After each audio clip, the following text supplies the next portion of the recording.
El título del mensaje el día de hoy se llama En tus manos. Y le voy a invitar a que vaya abriendo su Biblia en Jeremías, porque vamos a estudiar de Jeremías.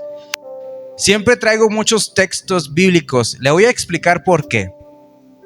Siempre procuro traer muchos textos bíblicos porque a mí me interesa que lo que usted escuche aquí, lo que usted aprenda de aquí, pueda corroborar usted que no es emociones mías, que no es porque a mí dije, voy a poner esto y voy a hablar de esto porque sí, sino que usted pueda ver a través de la palabra de Dios que lo que usted está sintiendo, lo que usted está viviendo, lo que usted está pasando, a lo que usted tal vez le tiene temor, a lo que usted tal vez le preocupa, hay una respuesta en la palabra de Dios para eso que usted está viviendo.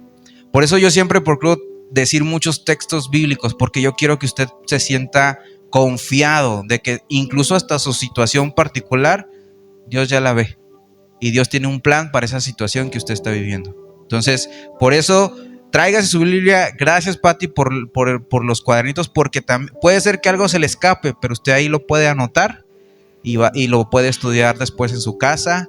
Se lo puede compartir a alguien que tal vez está pasando por una situación que mencionamos aquí y le puede servir. Amén. Ok, fíjese, hay un pequeño verso, un mini poema que dice así: el árbol que no crece muere, el agua que no fluye se estanca y la vida que no cambia se apaga. Y la verdad es que con el correr del tiempo, todos los seres humanos tenemos que evolucionar. Con el correr del tiempo, tú y yo vamos adquiriendo nuevas responsabilidades y nuevos roles, porque es el orden natural de las cosas. Cuando yo era niño, mis responsabilidades pues no eran tan grandes. Yo me encargaba de ir a la escuela, de estudiar, de divertirme, cumplía con mis obligaciones de la casa y ya. Pero conforme fui creciendo, conforme entré a la prepa o a la universidad, conforme agarré un trabajo, conforme me casé, conforme tuve familia, pues mis responsabilidades empezaron a crecer. Y no tengo el mismo rol que tenía hace 20 y tantos años. No tengo el mismo rol. No tengo las mismas obligaciones, no tengo las mismas responsabilidades. Entonces, como ser humano, yo tengo que evolucionar. Tengo que adquirir esas nuevas responsabilidades. Y hay personas que les cuesta trabajo y a otros no. Otros fluyen. Pero hay personas que conforme empiezas a adquirir nuevas responsabilidades y empiezan a haber cambios a tu alrededor, se empieza a tornar más difícil. Y la vida a veces se puede tornar un poquito complicada, se puede tornar difícil de llevar. Y sabes, es más difícil cuando ese cambio y esa evolución solamente es de forma externa, porque internamente probablemente seguimos siendo niños. Probablemente todavía por dentro somos como esos niños que están confundidos, que están desorientados. Somos como esas personas que tal vez cometieron algún error y se estancaron en ese error y ya no pudieron evolucionar. Somos personas tal vez que en el transcurso de nuestra infancia o adolescencia o nuestra adultez, en algún momento vivimos alguna experiencia que nos marcó y que nos ancló. Y tal vez evolucionas porque te vuelves un adulto funcional, porque trabajas y esto y todo, pero por dentro sigues siendo un niño asustado o una niña asustada, con marcas, anclado. Que no puede crecer más de lo que le gustaría y que no puede evolucionar como las demás personas, porque miras a las demás personas y dices: yo quisiera tener la paz que tiene ella, la libertad que tiene él, la seguridad que tiene aquella, y a mí me cuesta trabajo poder sentirme como ellos, tener la seguridad, tener la libertad, tener la garra de poder hacer cosas, de experimentar algo nuevo, de asumir un reto. Y me cuesta trabajo, porque todavía por dentro hay una marca en mi corazón o en mi alma de una experiencia o de algo que viví.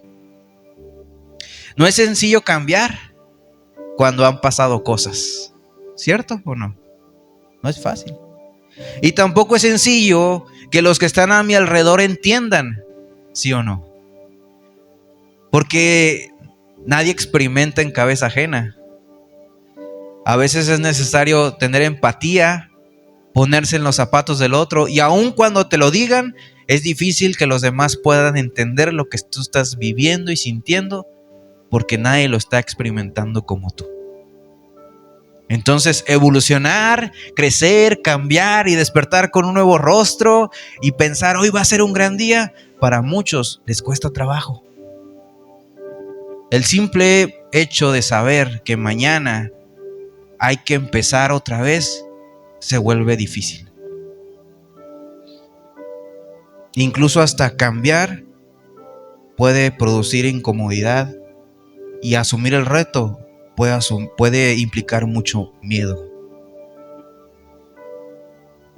Hoy quiero que reflexionemos sobre cómo Dios nos llama a una transformación profunda y que dure para toda la vida. ¿Y cómo podemos lograrlo?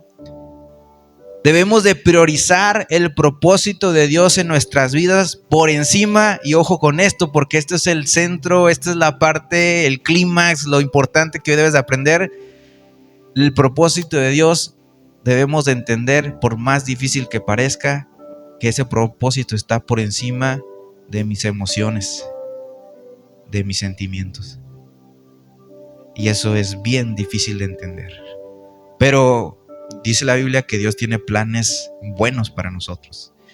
Pero a veces, usted y yo, hermanos, anteponemos sentimientos y emociones. Y ahí se vuelve difícil cambiar. ¿Están aquí? Ya Dios veo que está hablando en la vida de algunos. Ya veo su corazón y su sentir y sé que Dios está hablando. Así que ponga atención, porque esta es una palabra de esperanza, de exhortación. Esta no es una palabra para que usted se ponga triste y se achique, sino para que usted se motive y se levante. Para eso es la palabra de Dios.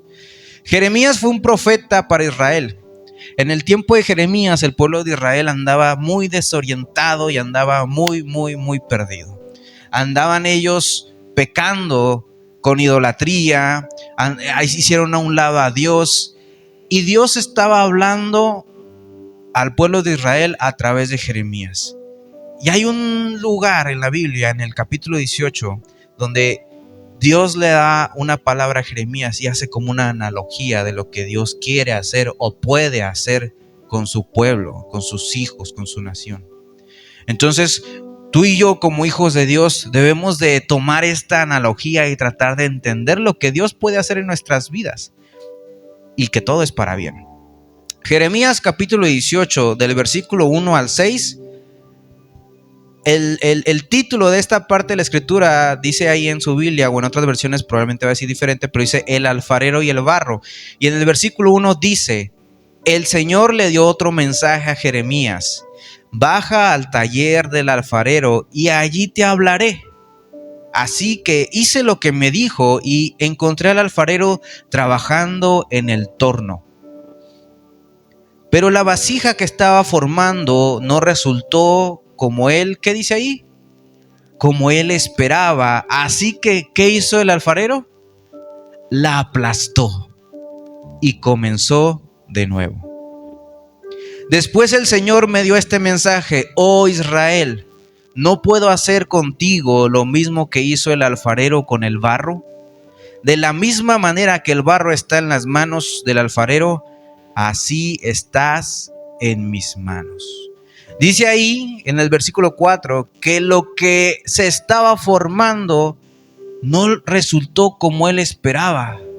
Así que lo que hizo el alfarero fue aplastó. ¿Cuántos quieren ser aplastados por el Señor? ¿De verdad? ¿Quieren ser aplastados por el Señor? Muy bien. Y ser aplastados no es fácil, ¿eh? Muy valiente, Yasmín. Es algo que implica probablemente un proceso de dolor, un proceso de desarraigar cosas que hay en tu vida. Y como dice mi hermana, para empezar de nuevo. Dios tiene un plan para nuestras vidas y es importante que el pueblo de Dios confíe en los planes que Dios tiene para nuestras vidas. Dios dijo, de la misma manera que el barro está en manos del alfarero, así estás en mis manos. Dios no trabaja al azar. Él tiene un propósito especial y específico para cada uno de nosotros. Dios no está jugando a los soldaditos y a los monitos. ¿Has visto cuando un niño está jugando con unos juguetitos y agarra un muñequito y ese día al niño se le ocurrió a ese muñequito darle el rol del malo? Otro día a ese niño se le ocurre darle a ese muñequito el rol del superhéroe. Otro día le da el rol de la víctima. Dios no es así. Dios no es un niño que está jugando con sus juguetes. Dios tiene un plan y Él no está trabajando al azar. En Jeremías 29:11 dice, y este versículo muchos de nosotros lo hemos escuchado, dice, pues yo sé, diga conmigo, yo sé.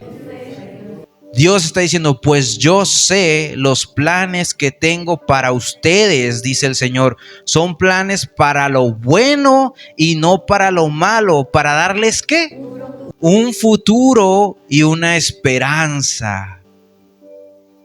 Y el mundo, incluso muchos cristianos, viven sin un futuro y viven sin una esperanza, a pesar de que conocen la palabra de Dios, a pesar de que saben y se les ha predicado de un Dios que sabe lo que está haciendo. Ellos aún continúan viviendo con temor, con desesperación, con angustia, con miedo, con inseguridades, estancados y anclados todavía, porque no se han dado cuenta que Dios no está jugando ni está planeando las cosas al azar.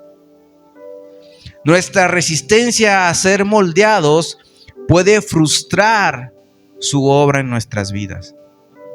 Si vivimos en la necedad, nos podemos perder del camino que Él ha trazado en nuestras vidas, pero si confiamos en Él, aún estamos a tiempo. Y fíjese, quise poner esto, aún estamos a tiempo, porque no importa la edad que tú tengas, no importa lo que tú has vivido, no importa, para Dios no interesa.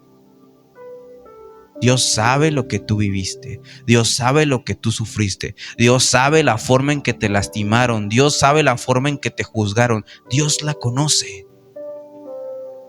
Pero cuando tú y yo confiamos en Él y le entregamos esas situaciones a Él y nuestro corazón se lo damos a Él para que Él lo moldee, para que a través de su palabra Él cambie nuestra manera de pensar y nuestra manera de sentir, no importa la edad que tú tengas, aún estás a tiempo para que tu vida y tu percepción de la vida sea diferente.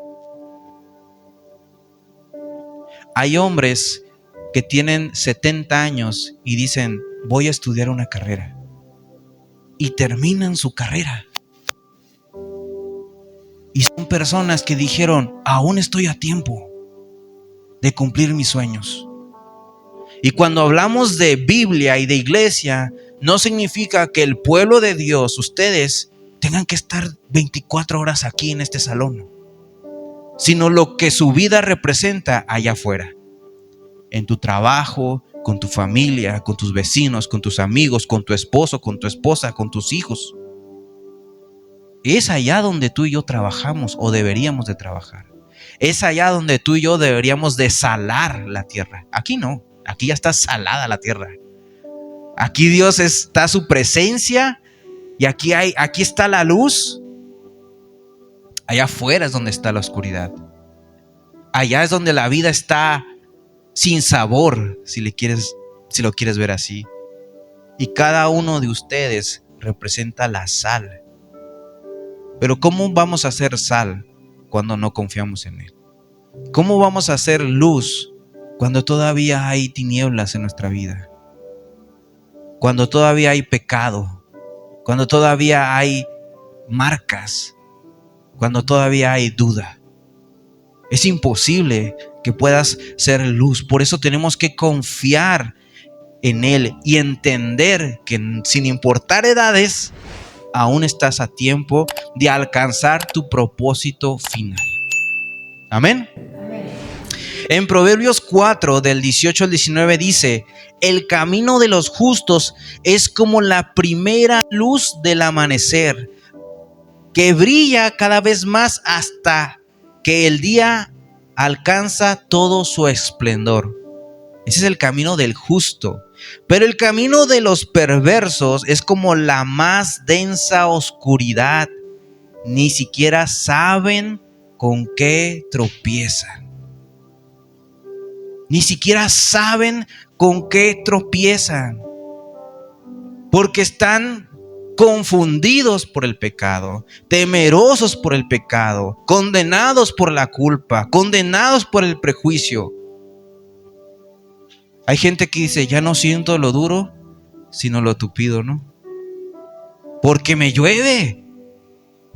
Y hay gente, todos conocemos gente así, que no sale de una cuando ya está en otra. Y decimos: híjole, pobre cuate. Apenas acaba de vivir esto y ya le está pasando otra cosa.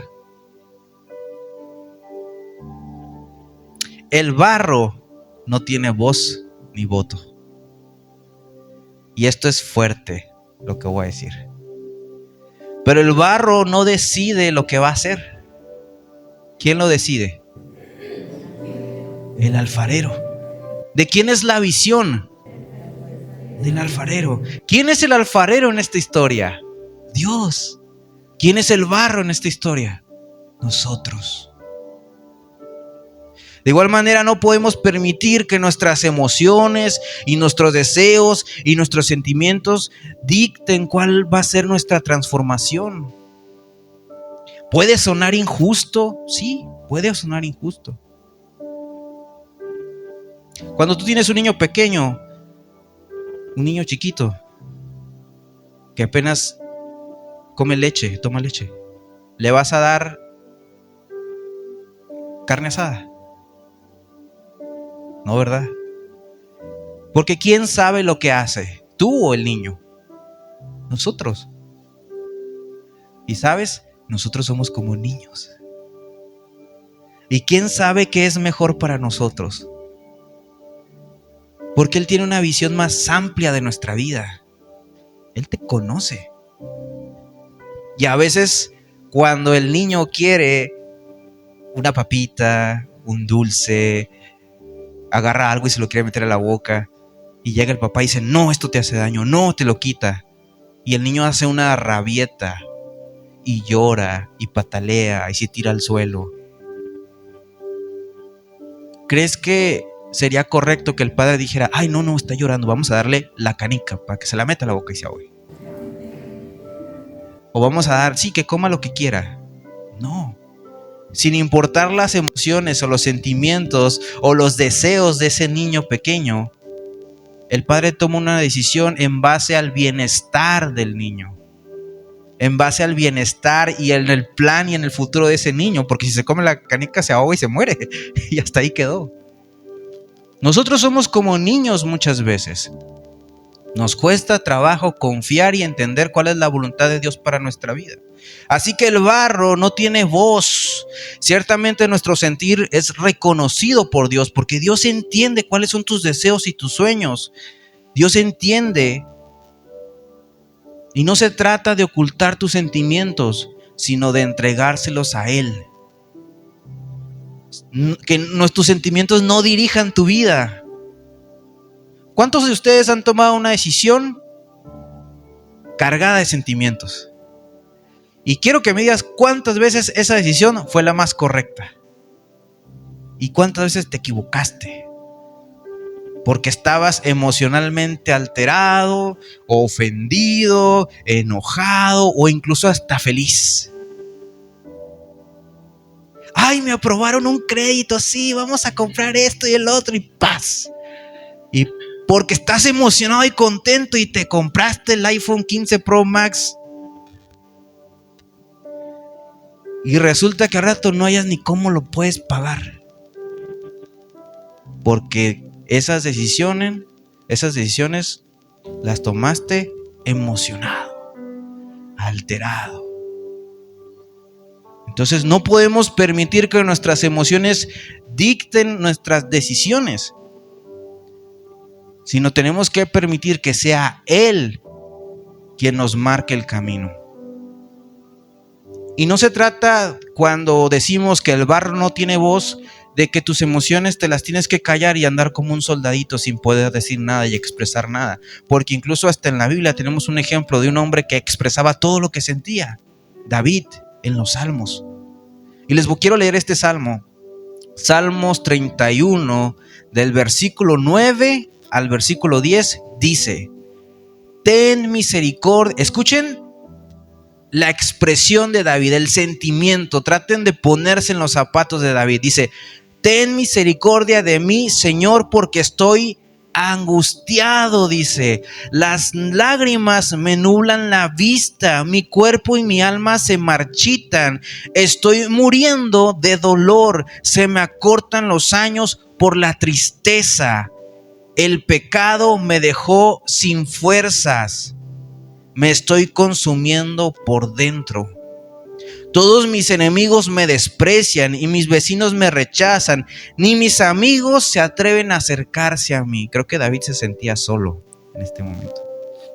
Cuando me ven por la calle, salen corriendo para el otro lado. Me han olvidado como si estuviera muerto, como si fuera una vasija rota. He oído cantidad de rumores sobre mí y el terror me rodea. Mis enemigos conspiran en mi contra, hacen planes para quitarme la vida. No sé si alguna vez se ha sentido así, solo, que todo el mundo está hablando de usted, desamparado. Y David está expresando su sentir a Dios. Pero aquí viene el giro de tuerca. En el versículo 14 dice: pero yo, dice, confío en ti, oh Señor. Digo, tú eres mi Dios, mi futuro está en tus manos. Rescátame de los que me persiguen sin tregua. Que tu favor brille sobre tu siervo por causa de tu amor inagotable. Rescátame. No permitas que me avergüencen, oh Señor, pues a ti clamo por ayuda. Que los malvados pasen vergüenza, que se queden callados en la tumba. Silencia sus labios mentirosos, esos labios orgullosos y arrogantes que acusan al justo. Qué grande es la bondad que has reservado para los que te temen. La derramas en abundancia sobre los que acuden a ti en busca de protección, y los bendices ¿ante qué? Ante la mirada del mundo. ¿Qué hizo David aquí? ¿Se cayó lo que él sentía? No. Él expresó sus sentimientos y sus emociones ante Dios. Y fue muy sincero. Se sentía solo, se sentía perseguido. Dice que el pecado lo había consumido. Él no se cayó nada. Pero el giro de tuerca está en decir: a pesar de todos estos sentimientos y todas estas emociones, Señor, tú eres justo, tú eres bueno, en ti pongo todo lo que tengo. David no se quedó ahí, sumido en la tristeza, en el llanto y en el fracaso. Y aunque las emociones del salmista son intensas, no las utiliza como guía para tomar sus decisiones o para negarse a ser transformado por Dios, sino más bien, ojo con esto, esas emociones son la motivación que utiliza para buscar consuelo y dirección en Dios. Si hoy estás triste, busca del Señor. ¿De qué te sirve estar triste y llorando, encerrándote en ese sentimiento y en esa emoción?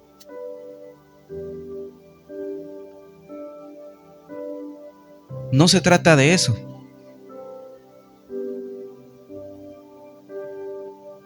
Dios se manifiesta en nuestra debilidad. Él se hace más fuerte en nuestra debilidad. En Isaías 55:8 dice: mis pensamientos no se parecen en nada a sus pensamientos, y mis caminos están muy por encima de lo que pudieran imaginarse. Así que, ¿quién tiene el plan correcto? ¿Usted o Dios? Hay que confiar en Él.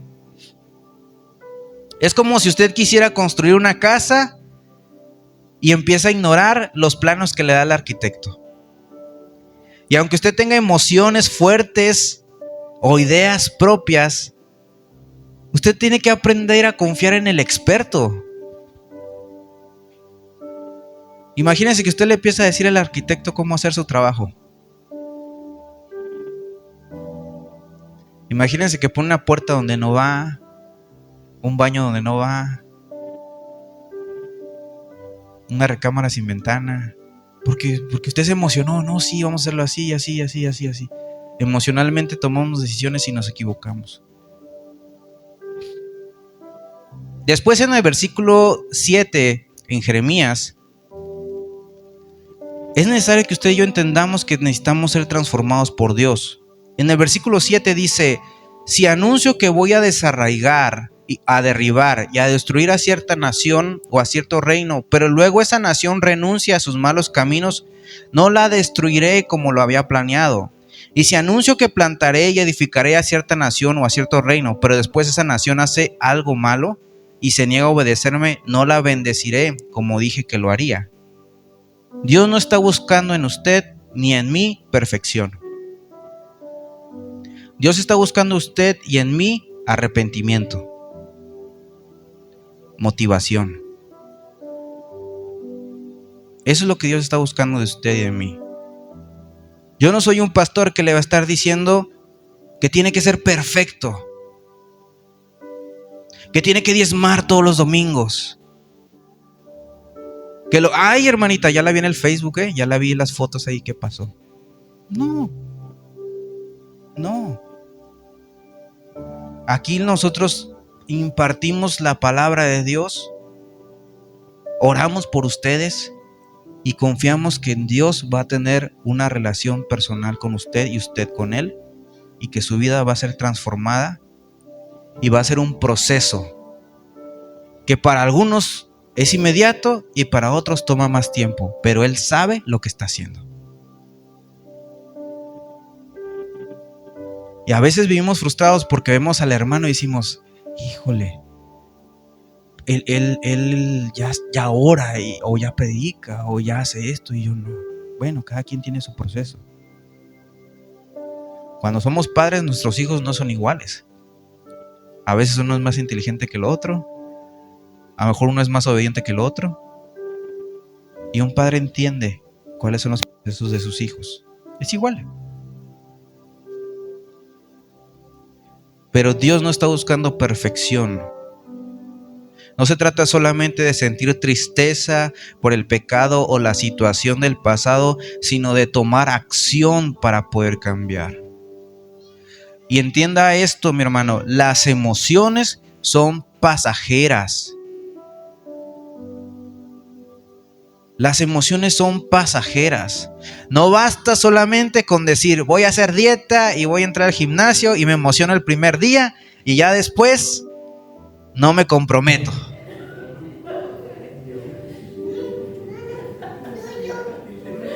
Amor, ¿qué crees? Ya pagué el gimnasio. Ah, qué bueno. Y ya no fuiste. Porque el primer día te emocionaste y dijiste que ibas a hacer dieta, y la dieta de la luna y del sol y del keto y del no sé qué. Y al final del día, ¿qué pasó? No te comprometiste. No se trata, hermano, de que usted venga a la iglesia y aquí se emocione o le dé sentimiento y diga: ya voy a cambiar, y salga de aquí y al primer obstáculo, ¡pum!, me derrumbo y me caigo y me estanco otra vez. No. Porque la adversidad y la prueba van a seguir viniendo, y sobre todo más cuando el pueblo dice, ya le voy a echar ganas. ¿Usted cree que el enemigo se queda cruzado de brazos y dice, no, pues ya, vámonos porque ya le va a echar ganas? No. El enemigo dice, ¿le vas a echar ganas? Ok, vamos a ver si es cierto. Ahí te va un chisme en tu contra. Ahí te va una enfermedad. Ahí te va una tentación. A ver si es cierto que le vas a echar ganas. Y ahí es donde usted y yo no tenemos que ser emocionales, sino tenemos que tener un compromiso con nosotros mismos y con Dios, y decirle a Él, ayúdame, Señor. Porque no está mal que en el proceso, en la prueba, pedir ayuda. Hay no sé si fue un video o lo leí, no recuerdo, pero una persona le pregunta a otra, ¿qué es lo más valiente que has dicho? Y el otro responde, ayúdame. Porque el que pide ayuda no es que no pueda, es que quiere lograrlo. Lo más valiente que puede hacer un ser humano es decir, ayúdame.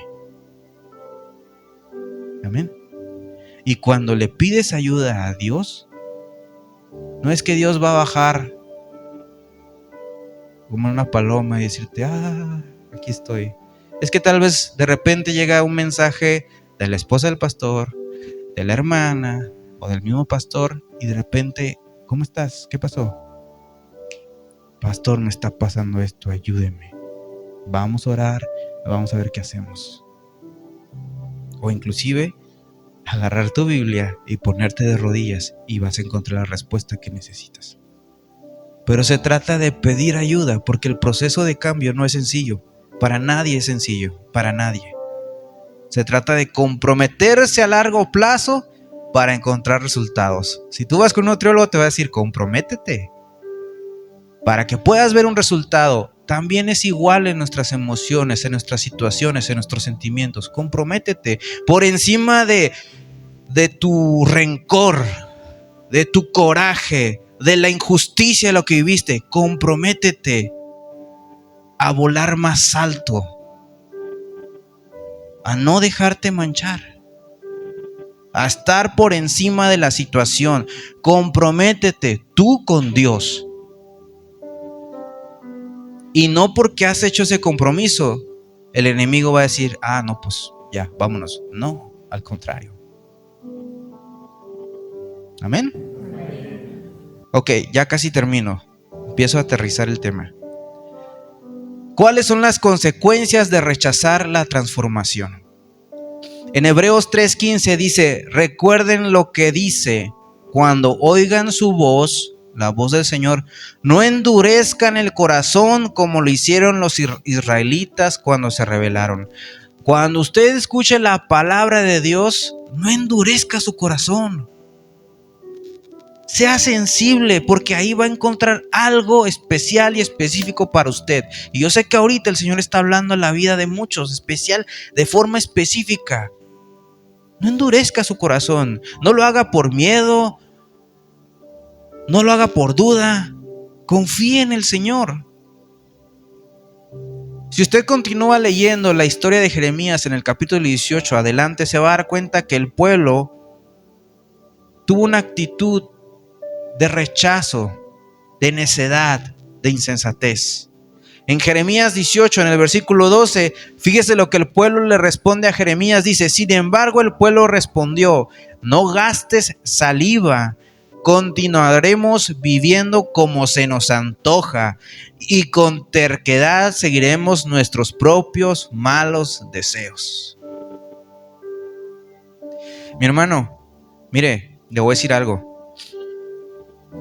Cuando usted va a un psicólogo con terapia o algo así, una de las cosas que pregunta el psicólogo es esto: ¿quieres ayuda? ¿Te quieres dejar ayudar? Porque si la persona no quiere, van a perder su tiempo. El pueblo no quería la ayuda. no quiso escuchar la palabra de Dios, a pesar de las advertencias que Dios estaba mandando para ellos. Endurecer tu corazón no va a aligerar tu carga, no va a limpiar tu camino, no va a hacer tu vida más fácil, al contrario. Y a veces tenemos que bajarnos de nuestra pedestal de orgullo y de soy el hombre de familia o soy la mujer modelo y decir necesito ayuda porque batallo con esta área, porque batallo con el orgullo, batallo con la mentira, batallo con la pornografía, batallo con la masturbación, batallo con el alcohol, batallo con las drogas, batallo con el chisme, batallo con X, ponle el nombre que tú quieras. Y no lo hacemos muchas veces por el qué dirán. No lo hacemos porque ¿qué van a pensar? No lo hacemos porque decimos yo puedo con esto, yo lo controlo. Yo lo puedo dejar cuando yo quiera. No es cierto, no puedes. No te engañes a ti mismo. Porque no puedes. El rechazo lo único que va a hacer es alejarte de la bendición de Dios. Cuando nuestras decisiones están basadas en lo que deseamos, lo único que estamos haciendo es alejarnos más y más de Dios. Jeremías 17 del 9 al 10 dice: el corazón humano es lo más engañoso que hay y extremadamente perverso. ¿Quién realmente sabe qué tan malo es? Versículo 10, pero yo, el Señor, investigo todos los corazones y examino las intenciones secretas. A todos les doy la debida recompensa según lo merecen sus acciones. ¿Puedes engañar al pastor? Sí. ¿Puedes engañar a tu esposa? Sí. ¿Puedes engañar a tu esposo? Sí. ¿A tu familia, a tus amigos? Sí. Pero a Dios no lo vas a poder engañar. ¿Te puedes engañar a ti mismo? Tal vez. Pero a Dios no lo puedes engañar porque Él conoce tu corazón. Él conoce la perversidad de tu corazón. Y dice la Biblia que el corazón es perverso. Ahí se maquinan las malas intenciones. Él lo conoce todo. Entonces no quieras engañarte. Es como si un conductor que tiene que llegar a un lugar sigue sus impulsos en vez de usar el GPS. Y te pierdes. Y te pierdes en el camino. Al principio puede parecer que estás tomando las mejores decisiones, pero al final vas a terminar perdido, desorientado, confundido. Hoy, mis hermanos, les hago un llamado a que se rindan ante las manos del alfarero, ante las manos de Dios. Sea cual sea tu situación, estés pasando por una prueba, estés pasando por un pecado, estés pasando por un problema personal, lo que sea que estés viviendo, por una enfermedad, ríndete ante las manos del Señor. Ríndete ante el alfarero. Tienes que identificar cuáles son las áreas de tu vida que necesitas moldear. Y para lograrlo, necesitas ser humilde. Necesitas bajarte de ese pedestal y ser humilde y soltar el control.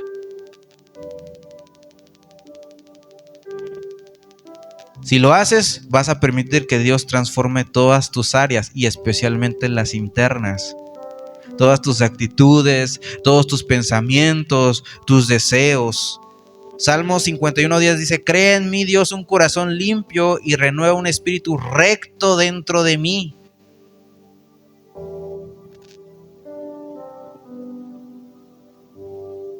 Todo el tiempo necesitamos ser transformados.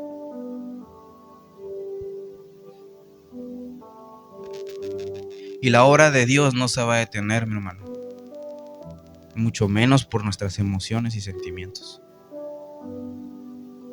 Nuestra meta es ser como Él, parecernos cada vez más a Él. ¿Cuántos saben que necesitamos ser transformados más y más y más y más. De eso se trata. De que usted, el día de hoy, si Dios le habló, no sea un hombre o una mujer emocional. Sea un hombre o una mujer de convicción. Que si usted levantó la mano y dice, yo necesito ser renovado, yo necesito ser transformado, entonces comience usted a entregarle el control a Él. No disponga sus decisiones de lo que dicen los demás o de lo que usted está sintiendo, sino de lo que Él dice de usted. Amén. Termino con esto. 2 Corintios 3:18 dice: así que todos nosotros, a quienes nos ha sido quitado el velo, podemos ver y reflejar la gloria del Señor. El Señor, quien es el Espíritu, y nos hace más y más parecidos a Él. Y luego dice, a medida, diga conmigo, a medida que somos transformados a su gloriosa imagen. A medida, es un proceso diferente para cada quien. Y es una medida diferente para cada quien. Pero la meta es la misma, parecernos a Él. Esa es la meta. Usted tiene que rendirse ante la soberanía de Dios. Usted tiene que rendirse ante las manos del alfarero. No basta solamente en cómo me siento, en lo que deseo, sino en obedecer y seguir su voz. Nada más. Amén. Póngase de pie, vamos a orar. Vamos a terminar este tiempo.